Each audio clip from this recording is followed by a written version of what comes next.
வணக்கம், உங்கள் மீனவன். பாருங்க, நம்ம கையில் இருக்கிறது சூப்பரான ஒரு அழகான அரிசி நகரை தான் இருக்குது. உண்மையிலேயே நம்ம இப்போ வந்து கருவாடுல நிறைய வகை வெரைட்டி பிரிக்கலாம்.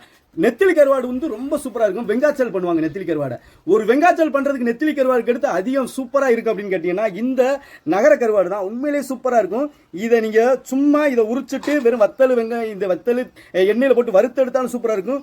மீன் மாதிரி மசாலா தடவி மீனை தவாவில் போட்டு பொரிச்சு எடுத்தாலும் சூப்பராக இருக்கும். குழம்பு வச்சாலும் சூப்பராக இருக்கும். இந்த நகரை வேணும்னு சொல்கிறவங்க வந்துக்கிட்டு நீங்கள் ஆர்டர் பண்ணுங்கள். கான்டாக்ட் நம்பர் கொடுக்குறோம். பாருங்கள் எவ்வளோ அழகாக இருக்குன்னு. ஒவ்வொரு நகரையுமே பார்க்க முத்து முத்தா சடன்னு இருக்குது அழகா. பாருங்கள், அந்த நீங்கள் பார்த்தாலே தெரியும். நிறைய கருவாடுகள் என்ன பண்ணுவாங்க, இதை வந்து ரொம்பவே கெட்டு போய் கருவாடு செஞ்சு போடும்போது உடையும். ஆனால் நாங்கள் ஃப்ரெஷ்ஷாக எடுத்து செய்கிறனால பாருங்களேன், மீனாக இருக்கும்போது எப்படி இருக்குமோ அதே மாதிரியே இருக்கும். எந்த டேமேஜுமே பார்க்க முடியாது. நல்லாவே இருக்கும், அழகாக இருக்கும். நீங்கள் இது வேணும்னு சொல்கிறவங்க ஆர்டர் பண்ணி வாங்கிக்கிறீங்க. நாங்கள் முடிஞ்ச வர மீன் நல்ல கருவாடுனாலே நிறைய பேர் இன்னும் பழைய மீன்லாம் கருவாடு செய்வாங்க. ஏன்னா ஆதி காலத்துல இருந்தே ஐஸ் இல்லாம போற மீனை தான் கருவாடு செஞ்சு பழகினவங்க. ஆனா நம்ம அந்த கான்செப்டை மாத்தி பச்சை மீன் நம்ம சாப்பிடுற மீனையே நாங்க கருவாடா செஞ்சு தான் கொடுத்துக்கிட்டு இருக்கிறோம். பாருங்க, உங்களுக்கு வேணும்னா ஆர்டர் பண்ணி வாங்கி சாப்பிடுங்க. பாய்.